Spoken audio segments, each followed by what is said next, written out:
Do we sit all of our Dolphins and are the Los Angeles Rams league winners as we begin the fantasy football playoffs? Welcome to the ADP Average Juice podcast. This is your week 15 rankings for quarterbacks and running backs. In this episode, right after this, I'll record one on the other positions, the wide receivers, tight ends, and the DSTs. We're going to start things out here this week with the quarterbacks and the running backs. And let's start out with the quarterbacks. First things first here, those no doubt about starters off the very top here. You've got Jalen Hurts, you've got Lamar, Dak Prescott. They're my top three QBs this week. No questions asked there. Same with Brock Purdy. At this point, he's definitely earned his way into this kind of a slot as well. Josh Allen, even in a tougher matchup, still breaks the top five for me. You have no questions about it. The next guy is the guy who I would view as the start of the week among quarterbacks. That is Matthew Stafford. Stafford, like last week, I had him down in the teens. He's a bit more matchup dependent. He's a bit more health dependent on those receivers. He's got the Washington Football Commanders this week, who are allowing the second most points scored to fantasy quarterbacks this season. Definitely, I would take advantage of this with Matthew Stafford. He was a guy you may have been able to pick up on waivers this week going into these playoff matchups. I would happily play him over several big names this week. And part of it also is because of the health of Cooper Kupp and Puka Nacua. Both those guys are going to be in the lineup for the Rams. And, Kupp, I don't think he looks right. I don't think he looks great out there, but he is still producing enough. They're being very, very creative, very much what you would expect out of a Sean McVay offense to do, to be able to kind of get him open with motions and the formations and such. So Stafford, I'm very excited about Matthew Stafford this week. He's my QB 6. Patrick Mahomes is my QB 7 this week. Down a little bit from, this is right around where he's lived all season. The wide receiver issues are very well noted. And in the tight end episode, I will mention that New England is really good against tight ends. Obviously, for Patrick Mahomes, that's a really big deal. Because his best offensive weapon and a lot of his production does come through the tight end position, right? It comes through Travis Kelce. And so if that gets limited, then I could see a world where, the Chiefs are going to win this game, sure. But Mahomes, much as we've seen this entire season, he's going to be kind of that more middling to lower end QB1 kind of range, not in that very tippy top among quarterbacks. It would take a lot of cojones for me to actually start Stafford over Mahomes in a fantasy playoff matchup. But looking at these situations, the stat pages say you should. Another guy with a tough matchup, that's going to be Justin Fields this week, going up against the Cleveland Browns. Now, Fields has been absolutely outstanding since he has returned from that injury earlier this season. He's been great. So I have a hard time getting away from him, especially as much as he's running. That makes me not worry quite so much about the matchup being really tough with Cleveland. Cleveland's an excellent defense, but on the ground, he can get you 50, 60, 70 yards, plus even probably a touchdown that way. That's going to help raise that floor. This is what we talk about all draft season, where those rushing quarterbacks, even in hard matchups, they can kind of fake their way through it a little bit more. We're going to get to a quarterback a little bit later on who doesn't have that rushing ability, has a tough matchup. We're really worried about him. But for Justin Fields in a tough matchup with the Browns, I still have him as my QB 8. I would not shy away from playing Fields. Again, I would rather play Stafford. I'd rather play Purdy, Dak. Those are guys who you could have paired up with him over the course of this season. But by and large, Justin Fields, he is a start for me. A guy this week, a couple guys here who are kind of usually on the fringe of start and sit decisions are Jordan Love and Sam Howell. To me, both those two guys this week are starts. The Rams defense does not scare me away from Sam Howell. They also just throw the ball so much, and I expect that to continue coming out of the bye week for them. And on the Packers side of things here with Jordan Love, Green Bay taking on Tampa Bay this week, that Tampa secondary doesn't scare anybody at all. They're giving up the 5th most points this season to quarterbacks. I would fire up my Jordan Love. He's looked really good for the most part. Not so much on Monday. Monday was a rough one for him. But for the most part, he has looked a whole lot better here in recent weeks. As I actually pull up his stat page, he got a hot streak here from weeks 10 through 13 against Pittsburgh, Chargers, Lions, and Chiefs. And that Chiefs one in particular was very impressive because their defense has been excellent this season. I would not shy away from him, even after a very much a letdown game on Monday night against the New York Football Giants. Moving on down here past the top 10, and this is where the guy that I was talking about earlier in relation to Fields is. And that is our beautiful boy, our favorite player here on the ADP, Tua Tagovailoa. Not even before the injury to Tyreek Hill, I think it was fair to be a little concerned about Tua at this point in the schedule. And quite frankly, we're going to be concerned about Tua for the rest of the season. They've got the Jets, the Cowboys, and the Ravens to round out the fantasy playoffs. Those are all three brutal matchups, three tough matchups. And with Tyreek Hill suffering this ankle injury on Monday night, that's only going to make life harder for Tyreek or for Tua. Well, it's going to make life harder for Tyreek also because, he's got a hurty ankle. He has to walk around with that thing still. These are humans. But for Tua, it's going to make his world a little bit harder also because these are three hard matchups. No Tyreek Hill probably this week. I am approaching Tyreek as if he does play, he will be limited. Him not playing that last drive on Monday night, to me, was very telling that we should not expect much out of Tyreek Hill for this week. And so that is going to definitely lower Tua for me. And quite frankly, even if he had Tyreek this week, I don't think I would be moving him up in my rankings at all.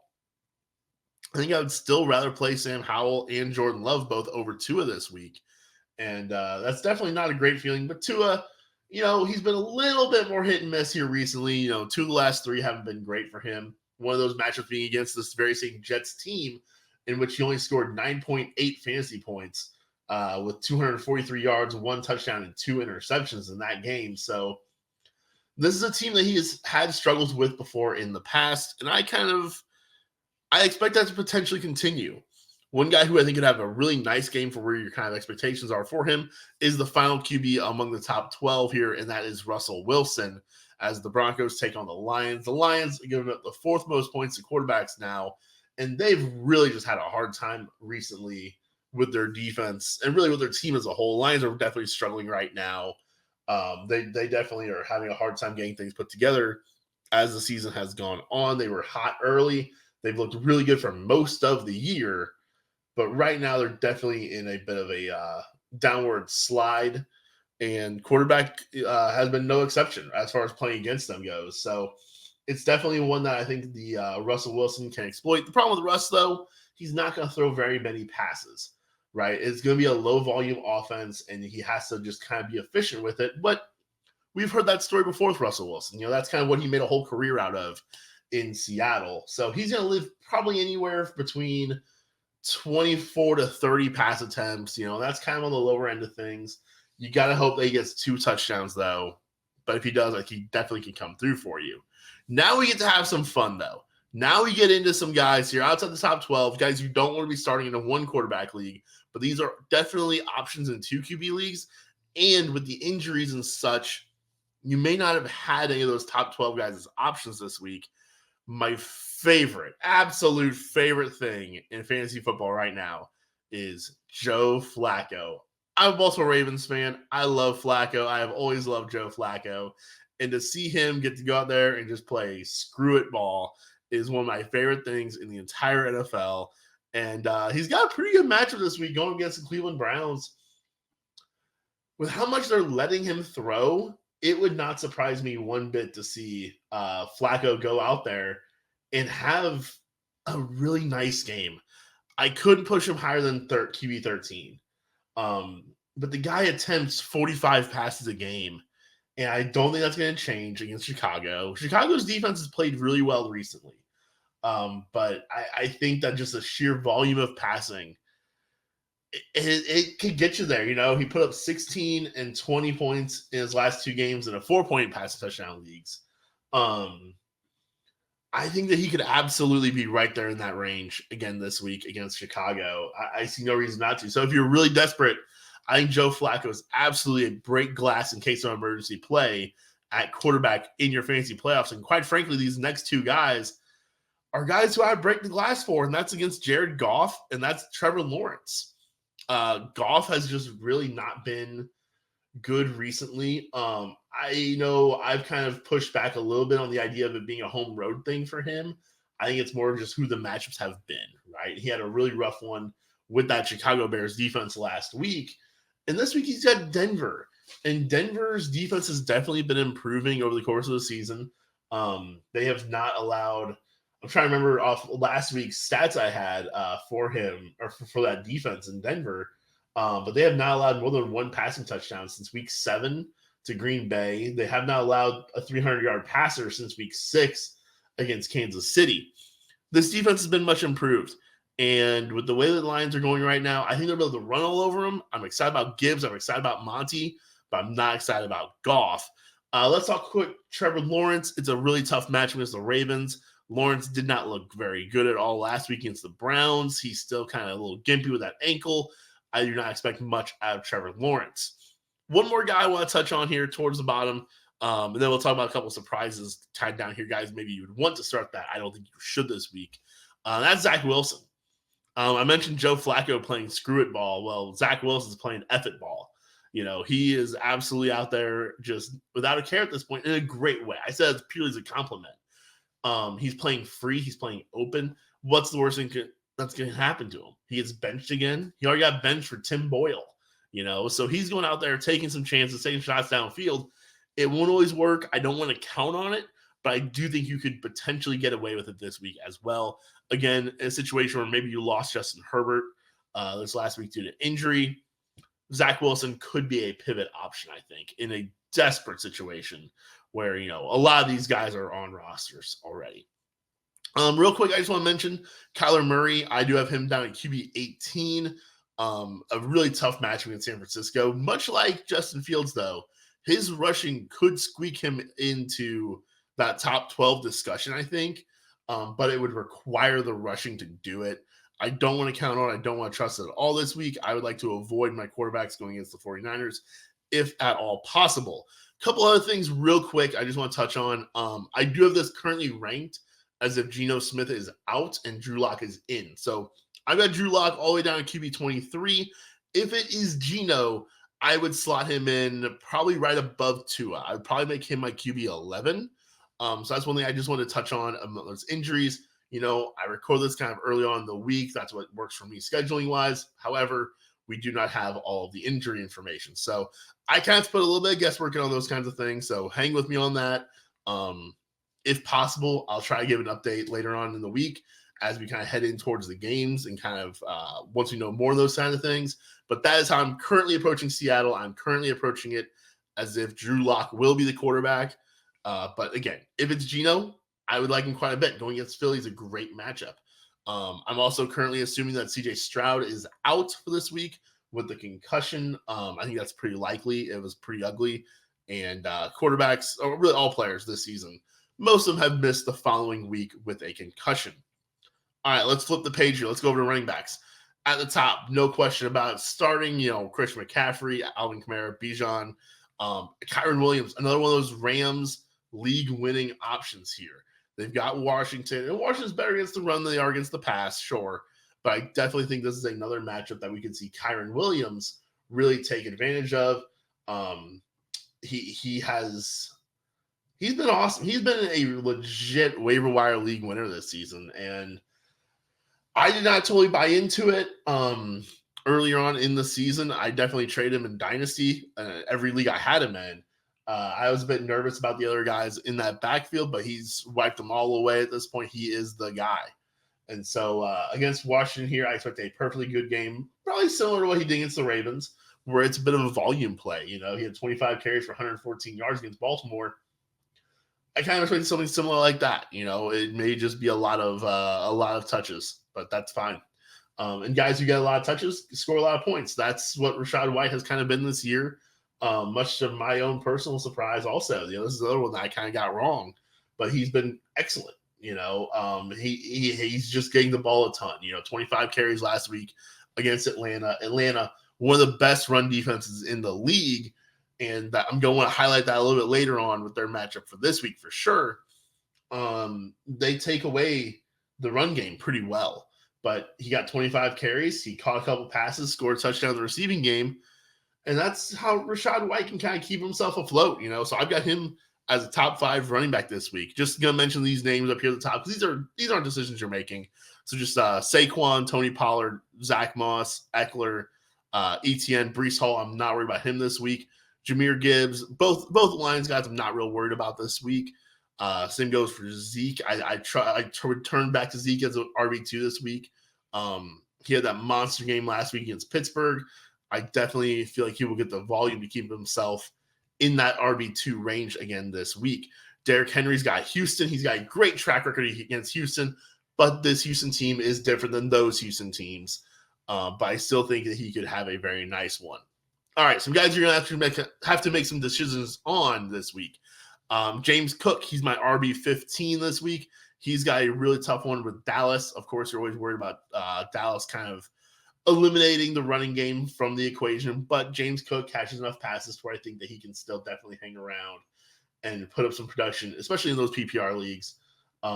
We've seen him be involved quite a bit in the passing game. He had 5 catches again last week, 6 game before that against Philly. So even if he's not really getting things going on the ground, those 2 games, he was definitely able to stay involved in the passing game and keep himself in that RB2 mix. I've got both the Miami guys next up here at 16 and 17 with A-Chain and Mostert. A-Chain,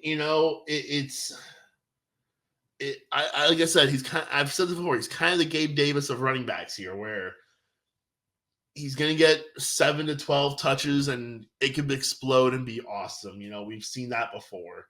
But it's going to be a little unpredictable, and there's probably going to be some duds in there, and those aren't going to be great. Against this Jets defense, I expect them to have to really get creative with this offense because I'm not sure what they're going to be able to do through the air. So I'm actually expecting quite a bit out of A-Chain potentially this week. And I just realized I'm calling him A-Chain, talking about him like it's week 3 back before we knew what his name was, Devin A-Chan. Got it all mixed up. All right. It's been a long year, guys. Raheem Mostert, though, look, he got the work this past week again. He got 2 touchdowns on short fields. I don't feel quite so great about Mostert. But, again, I think they're going to be in a situation where they need to run the ball to keep that offense going. I think he'll come through as an RB2 option. David Montgomery, I'm going right back to him. He had kind of a quiet game this past week, but that Denver defense can be gashed in the run game. So I will happily throw David Montgomery out there. DeAndre Swift is also one where he's been a little quiet as of late, and it's been kind of the thing that I was always worried about with DeAndre Swift coming into this season, and that's the fact that Philly, they don't throw the ball to running backs. The running backs don't score rushing touchdowns because of the tush push. So what are you? Just a couple weeks ago, he had 14 carries for 80 yards. It's like, okay, 80 yards, that's nice. But that's it. He's a trap back, and it's really weird to think of DeAndre Swift in that mold, but that is where we're at with him. It's a great matchup this week, though, with Seattle, so I have no qualms about putting DeAndre Swift in my lineup as an RB2 in that range because the Seattle matchup is really, really good, and I think that he can gash them. And, he can't score from the 1, but maybe he can score from, like, the 5 or the 6, right? Like, that's always an option also for him. Joe Mixon, it's a bit of a tough call this week. A really tough matchup with the Minnesota Vikings. I'm a little nervous. I know Jake Browning just had a really good game, but, look no further than Minnesota, their opponent this week, and you can see what happens with these backup quarterbacks after they kind of get some tape on them a little bit. Things can blow up. This Vikings defense has been really good. They just allowed only 3 points to Vegas last week. I'm a bit nervous about Mixon this week. I have him lower than I usually would. You're probably still playing him, but check those rankings. I'll have them posted up on the community tab on the YouTube channel to take a look at those and see. It's very possible at this point in the season you can have players ahead of guys in the top 20. It's very plausible that you've got a roster with Joe Mixon that also has a guy like A-Chain or Elliott or Zach Moss, Kyron Williams, right? Alvin Kamara even. So keep an eye on that. I'm not enthused by Mixon this week, but I do think that he can be an option. Mixon, I think Browning likes to throw the running backs a little bit from what I can tell so far in his play. So that's also going to help mix it out a little bit too. We're going to skip down here a few guys. I don't need to give you my thoughts on every single player here, just kind of ones where they're ranked out of where they normally be, or ones with really good or really bad matchups. If you have questions about other guys, feel free to hit me up at ADP Dudes on Twitter, and we can always help you out with that kind of stuff. And again, always check out those rankings and see the full list of how I'm feeling about the guys. So we're going to talk a little Najee Harris here. Najee got a really good matchup this week against the Colts. However, I'm just definitely nervous about Najee Harris. I think for good reason. Last week was another great example of him just being an inefficient runner. The work started to kind of slip away a little bit. It was a tough match with New England. They're pretty good defense. But 12 carries for only 29 yards and 3 catches for just 19 yards last week for Najee definitely does not bring enthusiasm in a good matchup. I do still prefer him over Jaylen Warren just because we've seen the Steelers still be very reluctant to give Warren a lot of work, but I do not want to play either of them. Najee, however, is a low-end RB2. Warren's kind of more of a flex, but he's kind of in that range of guys where it's like he's a flex, but hopefully you've got wide receivers to put in that flex spot instead. A couple other guys to highlight real quick. Ken Walker, my RB27. Tough matchup with Philly this week. He's back. He's healthy, good to go. Charbonnet, very much farther down in my rankings. Walker, to me, is the lead guy right now in Seattle. But tough matchup with Philly. He's not involved in the pass game. Again, it probably looks like it's Drew Lock at quarterback, so even worse things there. Right behind him is Ty Chandler, who's getting a bigger opportunity now with an injury to Alexander Madison. They've got the Bengals this week. I'm not enthused by Ty Chandler. I think he's a pretty middling player, but we've seen middling players get good workloads out of a handcuff situation. He's another guy who you may be able to slot in as a flex. Chuba Hubbard, I've liked his workload recently, but it's a tough matchup. Similar sentiments go towards James Conner, who I have ranked right behind him at 31. Conner's actually been really good this year, but that matchup with the 49ers, I do not expect good things at all from the Arizona offense. A.J. Dillon, I still have him currently ranked as if there is no Aaron Jones, but even with that, I'm at RB32. If Aaron Jones plays, it's a tough matchup with Tampa. I don't want Aaron Jones in my lineup, even if he is in the Packers lineup. I want to stay away from this Green Bay backfield. And then, is there anybody else I need to mention down here further? I've got Zamir White and Jerick McKinnon both as sits. That's assuming Zamir White is the guy, and there's no Josh Jacobs this week. I still would not want him in my lineup against a pretty soft matchup with LA, but it might be a little messy with Amir Abdullah being in there. I would rather just stay away from that. And with McKinnon, look, you're counting on touchdown catches, and those can be very flaky.